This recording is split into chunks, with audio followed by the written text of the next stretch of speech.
in order to break the reactive cycle, and you just talked about it a little bit before, you have to be aware of it. You have to start to even recognize, like, oh, there I go again. Unlock possibilities by changing your mindset. You will expand what's possible for you, for the ones around you, for the world. You're moving into a land of both blind spots and learning, of things and ideas. You just crossed over into the mindset zone. Join your guide, Anna Melikian, founder of Solo Biz Academy, the director of education for Book Yourself Solid, and a PhD in psychology. The show you are about to listen is backed by popular demand from the Mindset Zone archive vault. To get all new episodes, make sure you subscribe via your favorite podcast app and visit mindset.zone. Yes, instead of .com, it's .zone. There you can find the episode archive, show notes, and other amazing resources, including how to 4 times your success so you can work smarter, not harder, and learn how to leverage your talents to make a bigger impact while enjoying the process. All at mindset.zone. Hi, Anna Melikian here, and today I'm very thrilled because I'm going to be speaking with Eric Zimmer here, the host of another podcast that I absolutely love. And this podcast is called The One You Feed. And this podcast is being quite well known in iTunes and is even been named as the best of 2014. And it's really an amazing collection of open-minded discussion of habits, wisdom, psychology, philosophy, and meditation. Eric interviewed many interesting, amazing people. And he also has what I also love, these mini episodes, like 5-10 minutes episodes that always make us think about the things that we can do different in our lives. Eric starts almost all of his episodes with a short story that explains the title of his podcast. So I would like to invite Eric into this conversation and tell us the story that he starts his podcast with. So the podcast is called The One You Feed, and it's based on, I think, what's known as the parable of two wolves. And in it, there's a grandfather who's talking with his grandson. He says, in life, there are two wolves inside of us that are always at battle with each other. One is a good wolf, which represents things like kindness and bravery and love. And the other is a bad wolf, which represents things like greed and hatred and fear. And the grandson stops and he thinks about it for a second. And he looks up at his grandfather and he says, "Grandfather, which one wins?" And the grandfather says, "The one you feed." Yeah, powerful. Very powerful. And I know that I listen a lot to your podcast. I know how you love stories. And there is another story that you also love that is called The Second Arrow. Can you tell us that story and then we go from there? Sure. The story of the second arrow is it's a Buddhist story, so it's traced back to something the Buddha said, and it's basically in one of his talks the Buddha compared the way a lot of us work in our minds or the stories we tell ourselves to being shot with a second arrow. So what he said was, if you're shot with the first arrow, there's you get shot by the arrow and there's a lot of pain. But most of us turn around and shoot ourselves with a second arrow or a metaphorical arrow when we start saying things like, well, I bet, I deserve this, or I'm the kind of person that always gets shot by arrows, or I'll never be normal again, or whatever the stories that we tell ourselves after a bad event happens to us. And I think so the story is that idea of shooting ourselves with a second arrow, adding what I would call suffering on top of the pain that we have. We all have painful events in life, but most of us tend to make it worse by what we tell ourselves about those events. And I think it's like a great image that recognizes, because I think this is very important, recognizes that bad thing happens to people. That is that first arrow. Some things life can throw us sometimes quite some challenges. Yet is what maybe we don't have a saying in that first arrow. We don't sometimes just truly catch us by surprise. Yet we can have we have lots to say about the second arrow. And I think that also has a lot to do with feeding, deciding which wolf to feed. Yeah, I agree. I mean, I think that in Buddhism, there's a distinction made between pain and suffering, and I think that's a really useful distinction. As you just said, it's we can't control the things that happen to us in life. Life has lots of things that are unpleasant in it. Everyone's going to have them, sickness and aging and death and all sorts of things. But we do have a degree of control over how we interpret those and what are the stories we tell ourselves. And I often think that feeding the good wolf or the bad wolf, to me, is sometimes I just think that that's very much about what am I allowing to run loose in my mind as far as thoughts. Mm-hmm. And going to that first arrow for a moment, and thinking about the stories that we tell ourselves, even in relation to this, because so often we are in that, when I have this, when I have that, when I achieve this, when I achieve that, finally I can relax, finally I can do this or that, and I will and the amazing thing is that if we keep waiting for things to happen, it's the stories that we are telling ourselves. We are delaying really enjoying our lives more fully.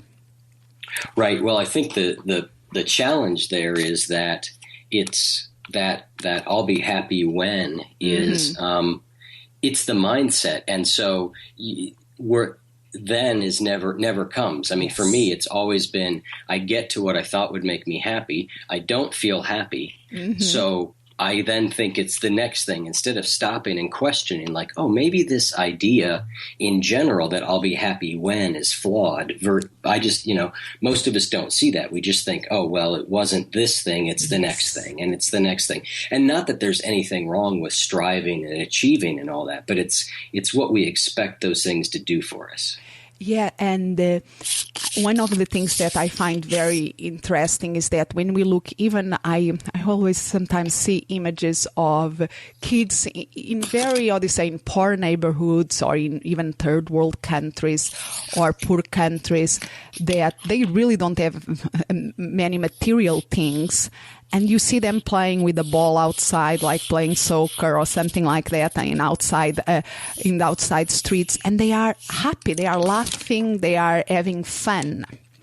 And that is a kind of situation that make me think we always are putting all these conditions of what we need to be happy or to enjoy our lives.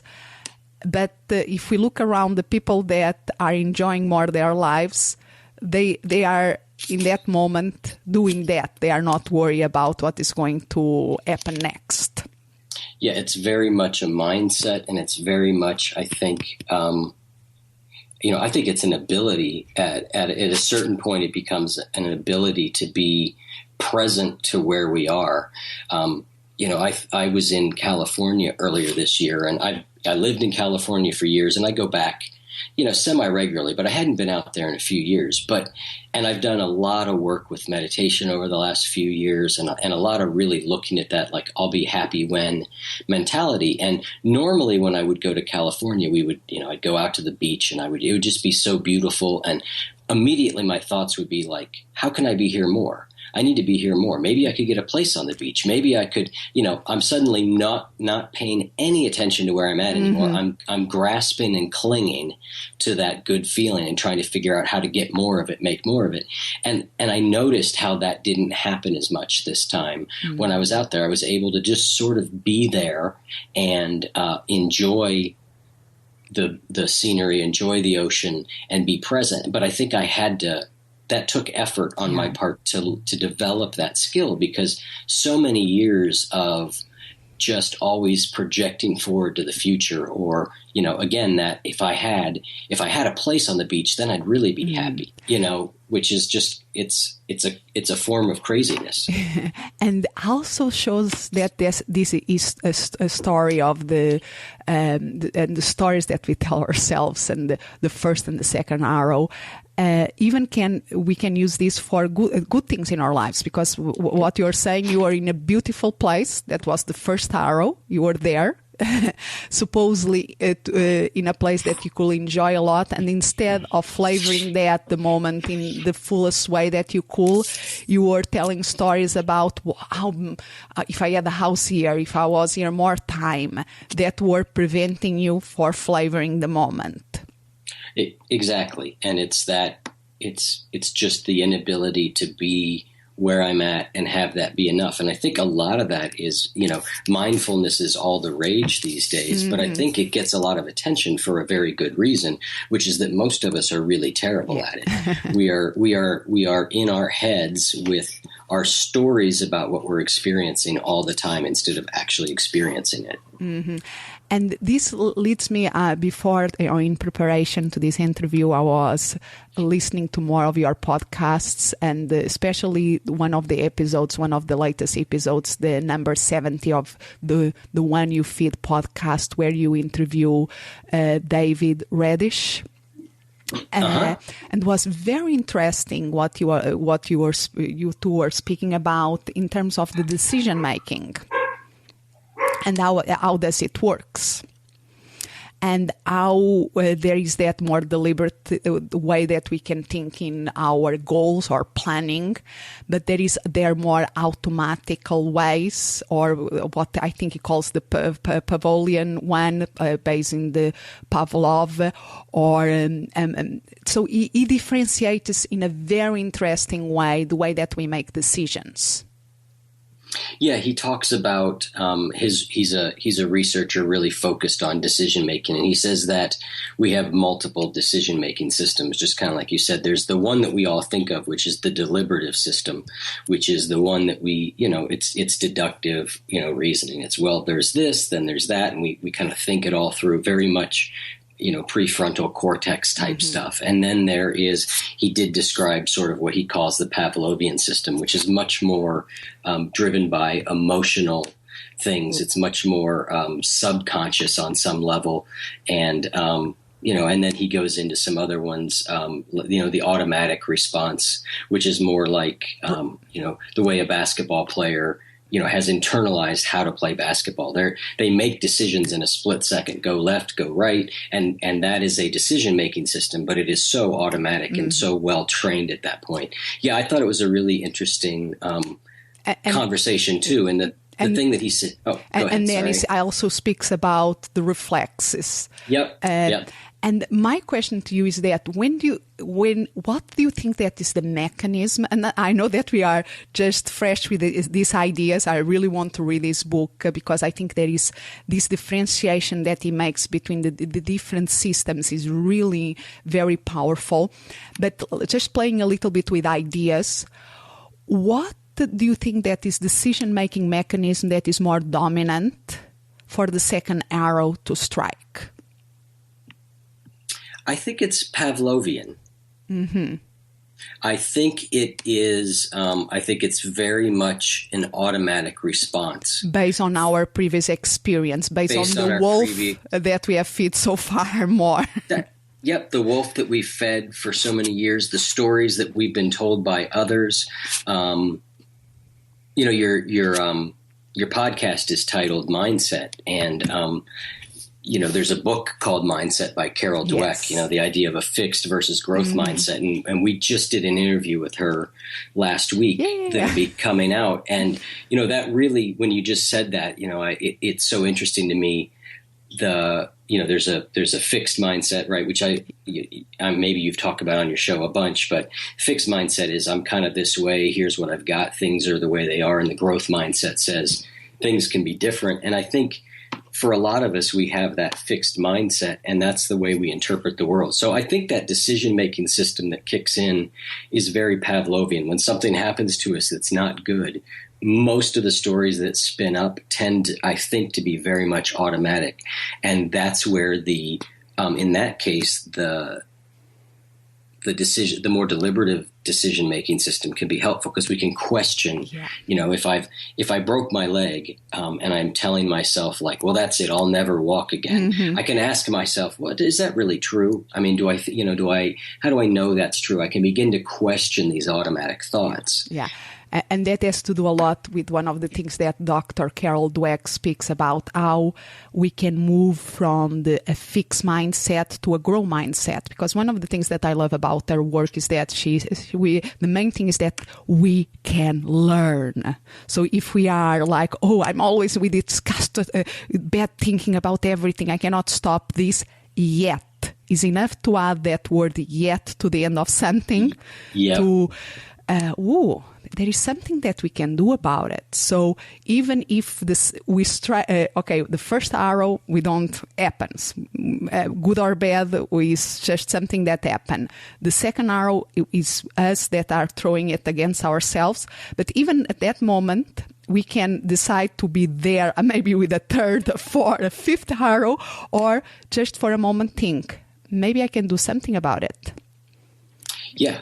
Yeah, and I think sometimes it's just enough to start to question. When we asked Carol about, I asked her that question. So how do you move from a fixed mindset to a growth mindset? What are, one of the things she said is, well, just start to listen to what your brain is telling you. Listen to the stories that you're telling yourself, and then gradually start to question them.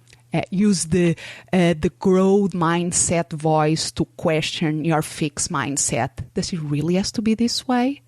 There is no exception. Was always like this. So start to create some doubt. Yep. And that can be very helpful. And start to realize that, I think the main thing is start to realize that doesn't have to be that way all the time. Even if there is an exception.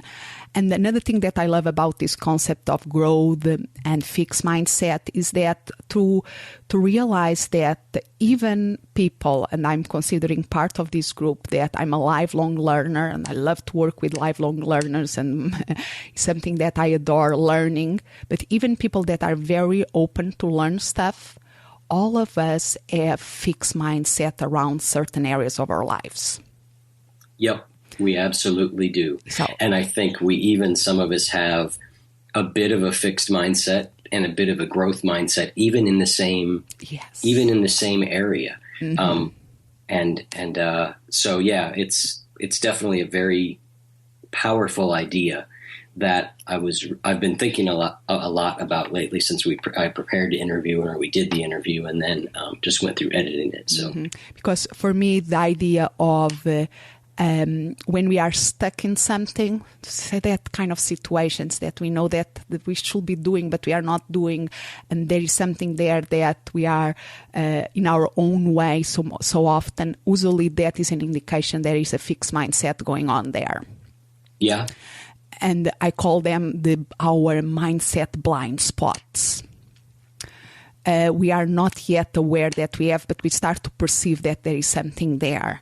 And then we can start discovering what is there and start to see, at least recognize that there is something there. And then we are able to ask questions and to decide maybe we can do something or learn something that can help me on this. Yep. So very, very powerful. And another thing, because I think one of the story of the second arrow also brings that a lot, is that it's so easy for us to be in that reactive mode. Yep.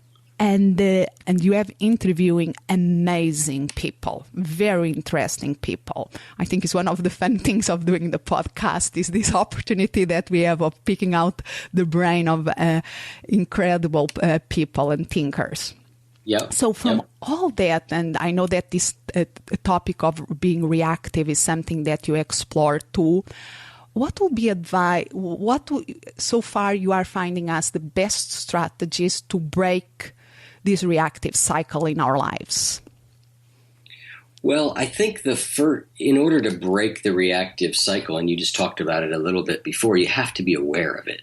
You have to start to even recognize, like, oh, there I go again. Or because for a lot of us, it's very, very unconscious. I think that we operate on autopilot an awful lot.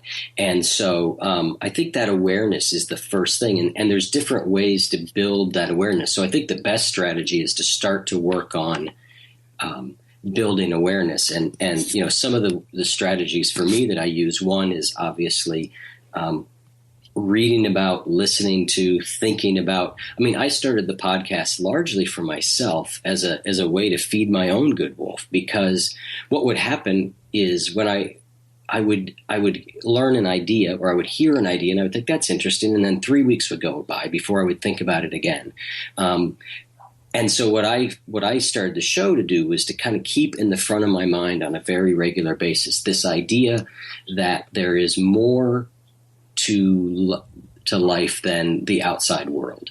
To really become cognizant and remember on a regular basis that most of the action is happening inside my brain, and to become aware of that. So I think that's one. Meditation is another that has been very helpful to me in getting there. Now, some people talk about meditation as if it's this calming thing that makes them feel wonderful and blissed out. That is not my experience of meditation at all.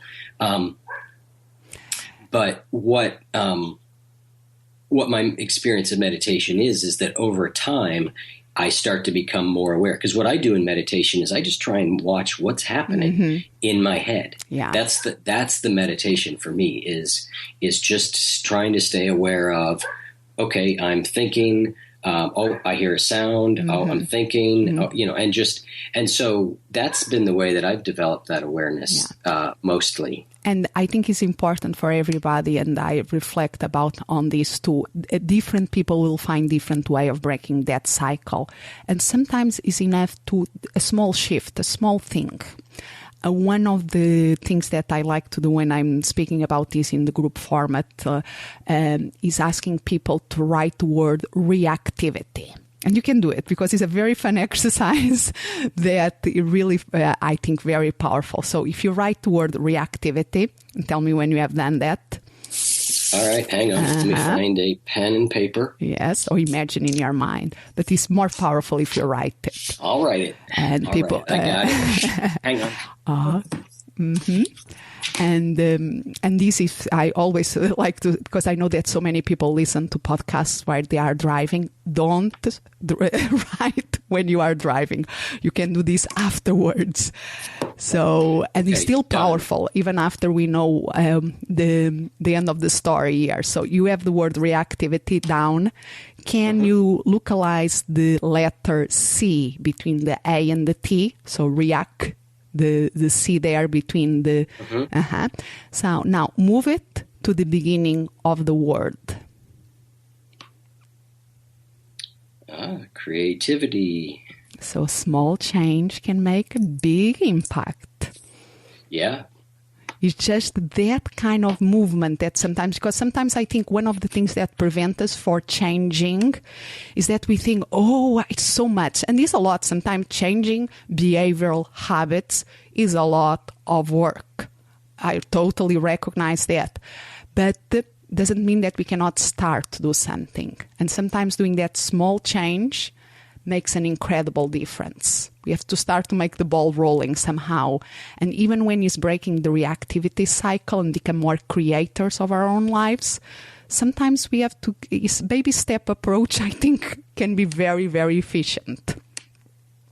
Yeah, I think that's one of if there's a common theme that comes up on the show, most. There might be a few of them, but one of them is exactly what you said. It's that idea of just getting started and taking small steps, because it's amazing what a series of small steps taken consistently over a period of time will produce. Very powerful. And another thing that is very powerful, and you use a lot this in your podcast, is the power of stories itself, or the parables of metaphors. Because I think, and I would like to know your opinion about this. So before I give my opinion, why do you think that stories are so powerful?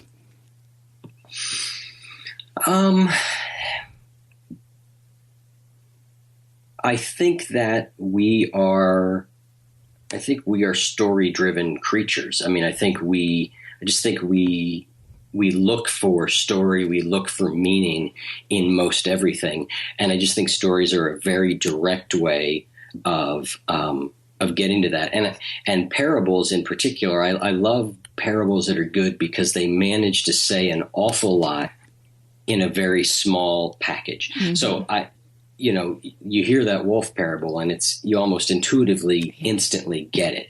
The second arrow parable makes a lot of sense. And I think that they're useful and helpful because they're easier to remember, and they pack a lot of truth. So they're easier to carry around and remember than a theory. Yeah, I totally agree. And I only add the thing that I think stories also is, it feeds our intellectual side so we can understand it. Our left brain, like Suzuki said, I can get it.